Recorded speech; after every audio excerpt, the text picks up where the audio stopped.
안녕하십니까. 암호화폐 정보를 전달해드리는 닥터 비트맨입니다. 네, 화요일도 슬슬 마무리가 되고 있습니다. 오늘 하루 남은 시간 잘 마무리하시길 바라면서 제가 준비해온 소식으로 넘어가도록 하겠습니다. 네, 오늘 비도 오고 참 날씨가 안 좋았죠. 암호화폐 시장에도 비가 계속해서 내리는 것 같습니다. 약세장이 지속되면서 많은 분들의 안타까움을 사고 있는데요. 비트코인이 추가 하락을 했습니다. 네, 비트코인이 단기적으로 하락을 하면서 6,900달러 선을 반납하는 일이 발생을 했습니다. 비트코인이 방금 전 단기 하락하며 중국계 암호화폐 거래소죠. 바이낸스에서 6,900달러 선을 반납했다고 합니다. 네, 비트코인이 단기적으로 하락을 하며 지금 다른 알트코인들 또한 힘을 못 쓰고 있습니다. 이더리움 또한 단기 하락하며 6.84% 하락한 133.10달러의 거래가 되고 있고, 이오스 또한 단기 하락을 보이고 있습니다. 약 10%라는 하락을 보이며 2.332달러의 거래가 되고 있습니다. 네, 암호화폐 시장이 전반적으로 어두운 그림자가 지금 드리워지고 있습니다. 최근 많은 좋은 소식들에도 불구하고 아직까지 제도권으로의 초읽기 때문이 아닐까 생각이 드는데, 비트코인이 17년 12월 최고점을 경신한 후에 이제 2년이 지났죠. 그때와 지금의 시장이 변화된 점은 과연 무엇일까요? 이에 대한 자료가 나왔습니다. 한번 보도록 하겠습니다. 네, 비트코인이 2만 달러 최고치 경신으로부터 2년이 경과됐습니다. 시장에 변화된 점은 무엇일까요? 비트코인이 사상 최고치를 경신하고 오늘 16일로 꼭 2년이 경과를 했다고 합니다. 네, 암호화폐 사상 최고치의 추이를 기록하는 데이터 사이트 알트코인 인덱스의 데이터에 따르면 2년 전 12월 16일 비트코인은 사상 최고치 19,665달러를 기록했다고 합니다. 2017년 당시 일본의 비트코인의 현물 시장에서도 프리미엄 가격이 발생함과 동시에 과열 장세를 기록을 하였는데요. 비트플라이어 거래소의 데이터에서 확인하면 과거 최고치 경신은 12월 8일 238.2만엔 한화로 약 2,500만원입니다. 네, 현 가격과 비교하면 64% 하락에 상당하지만 알트코인과 비교하면 높은 가격 수준에서 지금도 거래가 되고 있다고 하는데요. 네, 이후 2018년의 장기적인 암호화폐 시장 하락 속에서도 지금 암호화폐 업계는 크게 변화하였습니다. 시장 전체 시가총액은 과거 최고치 2018년 1월 6일 8,310억 달러 약 975조 원에서 현재 1,930억 달러 약 226조 원으로 73% 하락을 했다고 하는데, 2018년 1월 8일 32.8%의 비트코인 점유율을 기록을 했고 2019년 9월에는 일시적으로 70%까지도 기록을 했습니다. 현재도 66.45%로 비트코인의 비중이 높은 시장 환경이죠. 네, 시장의 관심도 시장 추이에 영향을 미쳐 이제 저하가 되고 있다고 합니다. 세계 비트코인 검색수는 가장 많이 검색되었던 2017년 말과 비교를 하면 91% 감소를 했는데, 한편 세계의 암호화폐 업계는 새로운 비즈니스 모델을 모색하는 흐름도 가속화되고 있습니다. 네, 거래소에 집중된 상장이나 IEO의 흐름으로부터 선물이나 옵션 거래를 도입하는 움직임으로 현물 시장에 대한 환경 정비도 진행이 되고 있다며 내용이 마무리되고 있습니다. 네, 가장 달라진 점이라면 시장에 대한 관심도가 낮아졌다는 것이겠죠. 그리고 여기서 나오진 않았지만 또 하나 달라진 점이라면 관심도는 낮아졌지만 인식의 변화가 이루어졌다는 것이 중요하지 않을까 생각이 듭니다. 네, 물론 아직까지 암호화폐 시장을 부정적으로 보는 사람들이 있지만, 네, 이런 것들은 어떠한 시장이든 있는 기조이기 때문에 굳이 암호화폐 시장만을 가지고 볼 수는 없을 것입니다. 다만 리브라 백서 이후 암호화폐 시장에 대한 관심도가 높아지며 CBDC에 대한 개발을 가속화하는 국가가 나오고, 베네수엘라의 경우 국가 정부 발행의 페트로까지 적극 지원에 나서고 있습니다. 네, 중국의 경우도 마찬가지죠. 제도권으로의 안정적인 진입을 위한 성장통을 현재 너무나 아프게 겪고 있는데, 네, 과연 앞으로 어떠한 방식으로 진행이 암호화폐 시장에 되게 될까요? 네, 이러한 약세장 속에서도 기관 투자자들의 관심도는 꾸준히 증가를 하고 있습니다. 재민이 운영 총괄 이사는 기관 투자자가 암호화폐 투자 방안 모색은 지속되고 있다 언급을 했는데요. 네, 암호화폐 전문 미디어 더 블록에 따르게 되면 암호화폐 거래소 제미니의 운영총괄 이사 제닌 하이타워 셀리토가 기관 투자자들은 오는 2020년에도 지속적으로 암호화폐를 투자할 방안을 모색할 것이다 밝혔습니다. 네, 그러면서 그는 기관 투자자들과의 협력에서 필요한 것은 전통 금융시장에서의 선물, 주식과 같이 그들에게 익숙한 서비스를 제공하는 것이라고 덧붙였는데요. 네, 기관 투자자들의 암호화폐에 대한 관심도는 증가한다는 얘기죠. 네, 어제도 나왔었습니다. 그레이스케일의 GBTC, 네, 투자 운용 금액이 증가를 하면서 빗썸의 이사의 경우에도 2020년에 기관 투자자들의 투자가 본격화될 것이라는 이야기가 나왔었는데요. 네, 2020년이 참 기대가 되는 해입니다. 2020년 5월 비트코인 반감기부터 시작하여서 많은 소식들이 연이어 있는 중인데 2019년이 암호화폐 시장에 꽃을 피우기 위한 준비 단계였다면 2020년부터 꽃이 피는 해가 아닐까, 네, 가장 중요한 해가 되지 않을까 개인적으로 생각이 듭니다. 네, 그러면 코인마켓캡에서 가격 보고 다음 내용으로 넘어가도록 하겠습니다. 네, 코인마켓캡에서 전반적으로 살펴보도록 하겠습니다. 네, 시가총액 1위의 비트코인의 경우 이제 3.13% 하락하며 809만원대, 이더리움이 6.9% 하락하면서 15만원대, 리플 XRP가 5.3% 하락을 하면서 242원대를 보여주고 있습니다. 네, 비트코인 도미넌스 같은 경우는 66.8%로 매우 강력한 암호화폐의 비트코인 시가총액 점유율을 볼 수가 있겠네요. 네, 그러면 다시 본론으로 들어가겠습니다. 네, 트론과 이더리움이 2019년 많은 설전을 벌였다는 것은 관심이 있으신 분들이라면 아실 겁니다. 그러한 기조 속에서 지난 4월 저스틴 선이 공식 협업을 할 것이라 언급을 했었는데요. 저스틴 선이 이더리움의 2019년 마일스톤을 축하했다고 합니다. 한번 보도록 하겠습니다. 네, 트론 대 이더리움, 저스틴 선은 이더리움이 2019년 마일스톤을 축하하다. 네, 컨센시스 이더리움 공동 창업자 조셉 루빈이 설립하는 컨센시스는 올해 두 번째로 큰 블록체인 플랫폼인 이더리움이 상당한 마일스톤을 달성했다 트윗을 통해 언급을 했습니다. 저스틴 선은 트론의 주요 라이벌에게 축하의 말을 전하며 내년에도 이더리움과 경쟁할 수 있기를 기대한다고 언급을 했는데요. 네, 이더리움이 올해 달성한 주요 사항 중에 조셉 루빈은 체인에 2천만이 넘는 사용자 계정이 만들어졌다 언급을 했습니다. 다양한 블록체인 D 앱의 담보자산으로 사용하기 위해 6.5억 달러 이상의 대피가 잠기게 되었는데 루비는 또한 이더리움 채굴자들이 올해 블록 생성에 대한 보상으로 약 450만 이더리움을 얻었다 지적을 했습니다. 또한 2019년에 이더리움에 520개의 새로운 D앱이 출시됐다고 하는데요. 네, 올해 새로운 활성 이더리움 주소의 양은 총 400만 개라고 합니다. 네, 저스틴 선은 트론의 라이벌을 칭찬을 했는데 최근 트윗에서 트론의 CEO는 2019년에 이루어지고 이더리움의 성과에 대해 축하를 했으며 내년에도 플랫폼과 경쟁하기를 바란다 언급을 했습니다. 최근 트론의 업적에 대해 저스틴 선은 매일 평균 5,217개의 신규 계정이 추가된다며 트론 계정을 437,736개로 늘렸다고 발표를 했는데요. 네, 12월 첫째 주 트론 기반 D앱의 양은 643개로 늘어났다고 합니다.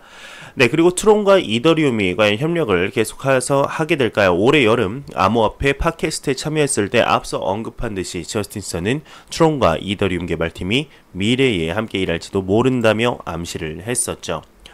네, 이번 이더리움의 이스탄불 하드포크가 성공적으로 업그레이드 되면서 많은 소식들이 나오고 있는데 이더리움의 2.0 업그레이드 출시일에 관해서도 많은 논의가 이루어지고 있는 것으로 보입니다. 2020년 안에 출시될 가능성이 굉장히 높아졌는데요. 코어 개발자들이 논의한 이더리움 2.0 출시일이 1분기 또는 7월 30일 둘 중 하나로 될 것으로 보이고 있습니다. 네, 이더리움 2.0 출시는 2020년에 블록체인 진보를 위한 가장 큰 이정표 중 하나라며 시작을 하고 있는데 어제 이더리움 재단 개발자들은 정확한 날짜에 대해 토론하기 시작했다고 합니다. 네, 이더리움 재단의 저스틴 드레이크 개발자가 이더리움 2.0 헬로 월드 일정에 대한 그의 의견을 제안을 했는데요. 네, 5주년을 위한 완벽한 선물이라는 부제를 보겠습니다. 드레이크는 이더리움 깃허브 공식 저장소에서 현재 개발 중인 이더리움 네트워크의 새로운 버전 이더리움 2.0의 사양을 가지고 논의를 시작했다고 합니다. 네, 그는 2020년 7월 30일 이더리움 블록체인 5주년 기념식이 이더리움 2.0 출시에 적합할 것이다 언급을 했는데 드레이크는 테스트넷이 1분기에 출시되기 희망하며 2분기에 정식 출시될 수 있을 것으로 보인다고 언급을 했습니다. 네, 이더리움 샤딩 개발업체 프리즈매틱 랩스 소속 개발자 데닐 라이언의 경우는 이더리움 2.0이 예상보다 빠르게 출시될 수 있다 언급을 했는데요. 네, 그는 예상한 날짜보다 훨씬 더 낙관적이라고 말했으나 구체적인 날짜는 언급되지 않았다고 합니다. 이더리움 2.0은 작업 증명 POW 합의 메커니즘에서 지분 증명 POS로의 이동과 샤딩 등을 포함한 이더리움 갭 네트워크의 개발 단계죠. 2020년에 출시될 가능성이 매우 높아졌습니다. 네, 이더리움 2.0에 관한 소식이었습니다. 이더리움이 내년 초를 시작으로 작업증명 POW에서 지분증명 방식 POS 기반으로의 전환이라는 역대급 변신을 시도하게 되는데요. 네, 이를 통해 보안과 탈중앙성을 유지하면서도 확장성을 강화해 블록체인을 보다 대중적인 서비스를 운영하는 이제 글로벌 컴퓨팅 플랫폼을 제공한다는 것이 이더리움 진영의 전략입니다. 네, 로드맵에 따르게 되면 2020년 1분기 공개될 페이지 제로에서 이더리움 2.0은 거래 검증 방식이 POW에서 POS로 바뀌게 되죠. 네, POS의 경우 비트코인과 같은 POW 기반 블록체인보다 확장성이 높고 과도한 에너지를 쓴다는 비난에서 자유로울 수 있을 텐데요. 네, 변화의 규모에서 봤을 때 이더리움 1.0에서 2.0으로의 전환이 하루아침에 뚝딱 이루어지는 성격의 일이 아닙니다. 현재 역대급 변신인 만큼 이더리움 2.0은 구체적인 방향과 내용을 둘러싼 쟁점이 매우 많고 불확실성 또한 큰 것이 사실인데요. 네, 이에 불안감을 느낀 몇몇 이더리움 기반 프로젝트들이 딴살림을 차리겠다고 나오는 것도 이와 무관하지 않을 것입니다. 네, 2020년 앞으로 나오게 될 이더리움 2.0이 어떠한 방향성으로 이끌게 될지 한번 보도록 하겠습니다. 네, 매일같이 나오는 소식이 있습니다. 바로 리플 XRP에 관한 소식인데요. 오늘은 매우 흥미로운 소식이 나왔습니다. 미 SEC 위원장 제이 클레이튼이 XRP 전용 유튜브 채널을 시작한다고 하는데요. 이게 갑자기 무슨 말일까요? 한번 보도록 하겠습니다. 네, 제이 클레이튼 위원장이 이제 일요일 제이 클레이튼 위원장이 XRP 유튜브 채널을 시작하게 된 것이 기쁘게 생각을 한다, 기쁘다 언급이 나왔습니다. 제이 클레이튼 위원장은 일요일 이제 XRP 프로덕션즈와 단독 인터뷰에서 디지털 자산인 XRP 전용 유튜브 채널을 시작하는 것에 대해 이야기를 했다고 합니다. 네, 클레이튼은 리플 CEO 브래드 갈링하우스와 CTO 데이비드 슈왈츠를 2018년 만난 이후 지금까지 다른 생각을 할 수 없었다고 설명을 하고 있는데, 네, 클레이튼은 자신과 갈링하우스, 슈왈츠의 서명된 사진을 들며 데이빗과 갈링하우스는 이제 매우 똑똑하다며 칭찬을 했다고 합니다. 네, 처음 만난 2018년 8월 이후 XRP에 대해 진지하게 생각을 했다고 하는데요. 네, 그러면서 1년 반 동안 XRP에 대한 생각을 숨기는 것이 힘들었다고 언급을 하고 있습니다. 2020년 리플이 증권 문제에서 완전히 해결되길 바란다고 언급을 하고 있는데요.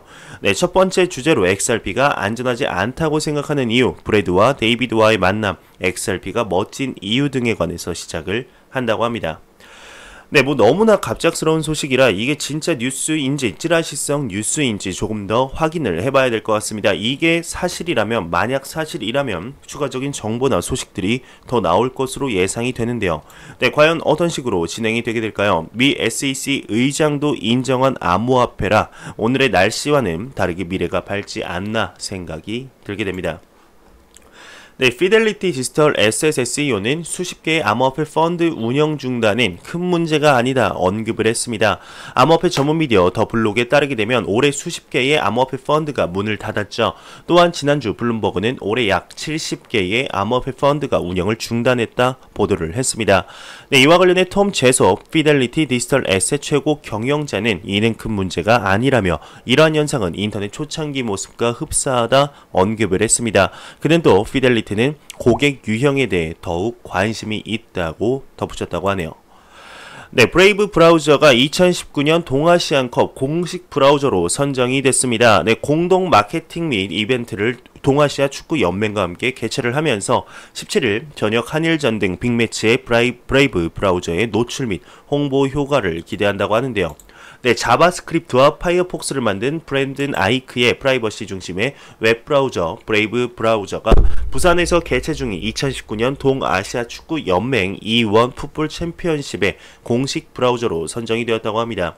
네, 지난 10일에 개최되어서 18일 종료되는 2019년 동아시안컵은 한국과 일본, 중국, 홍콩 4국가가 우승의 자리를 놓고 대결을 펼쳐지며 한국 대표팀이 3회 연속 대회 우승에 도전하고 있다고 합니다. 네, 동아시안컵의 공식 브라우저로 선정된 브레이브는 경기장 내 LED 광고판 노출, 브레이브 브라우저를 통한 승부 예측 결과 제공, 온라인 투표를 브레이브 선수상 후보 선정 등의 공동 마케팅 이벤트를 제공할 예정이라고 하는데요. 네, 브레이브의 CEO 브랜든 아이크는 이제 동아시안컵은 미국 및 유럽뿐만 아니라 아시아 권역의 브레이브 브라우저를 홍보할 수 있는 좋은 기회라고 생각한다며 동아시아 축구 연맹과 협업하게 되었다며 이제 대회 기간 동안 진행되는 마케팅 이벤트에도 많은 관심을 바라며 아시아에서도 브레이브 브라우저의 사용자 유치를 기대하고 있다, 이렇게 설명을 했네요. 네, 사이퍼트레이스가 미국 대형은행이 암암리의 20억 달러 규모 암호화폐 결제를 처리했다 언급을 했습니다. 네, 코인텔레그래프가 16일 블록체인 정보 플랫폼 사이버트레이스의 보고서를 인용해서 미국 10대 상업은행 모두 미등록 암호화폐 거래를 진행하고 있다 보도를 했습니다. 네, 해당 은행들은 자신의 결제 네트워크를 통해서 암호화폐 거래 관련 자금을 처리하고 있다는 것이 이제 설명인데요. 네, 미등록 거래 중에는 암호화폐 거래소 관련 업무도 포함된 것으로 나타났습니다. 이 외에도 보고서에 따르게 되면 대형 은행들이 매년 20억 달러 규모의 수면에 드러나지 않는 거래를 진행하고 있는 것으로 알려졌다고 하네요.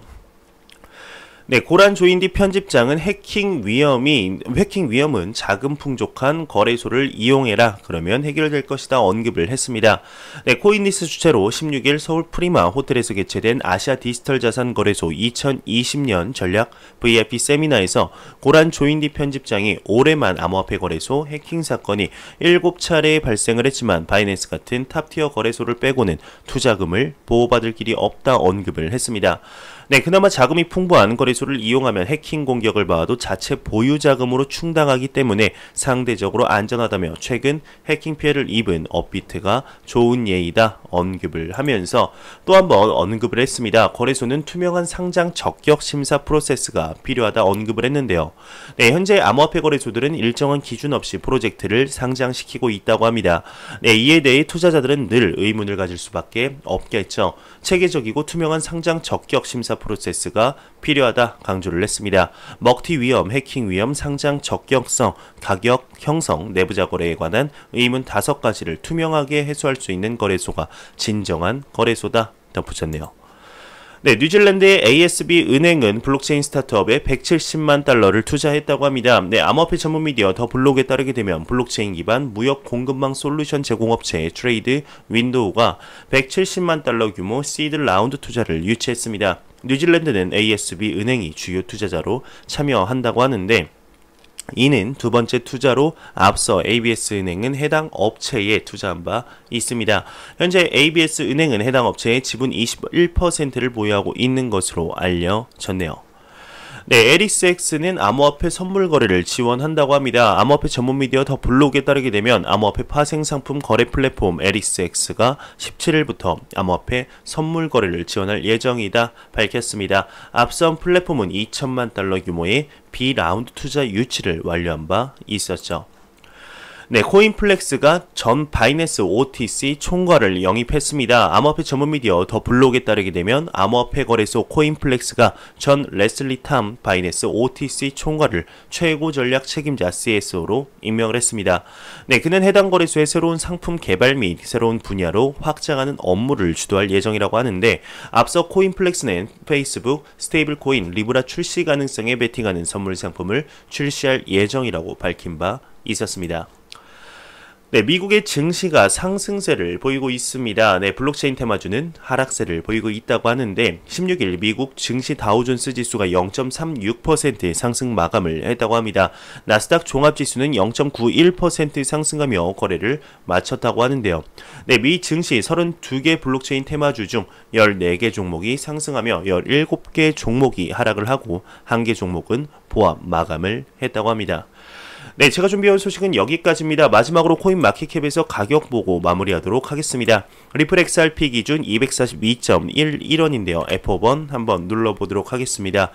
네, 다시 241.87원입니다. 네, 이러한 소폭 하락이 대규모 상승으로 가는 에너지 이렇게 축적 구간이 되어서 많은 분들에게 좋은 소식 전달해 드릴 수 있으면 좋겠습니다. 네, 제가 준비해온 소식은 여기까지입니다. 영상이 도움이 되셨다면 구독과 좋아요 그리고 광고 한 편만 처음부터 끝까지 시청해 주시기 바랍니다. 이 채널은 오직 광고 수익으로 운영이 되게 됩니다. 항상 영상 시청해 주시는 시청자분들, 구독자분들 너무나 감사합니다. 저는 다음 영상으로 찾아뵙도록 하겠습니다. 지금까지 닥터 비트맨이었습니다. 감사합니다.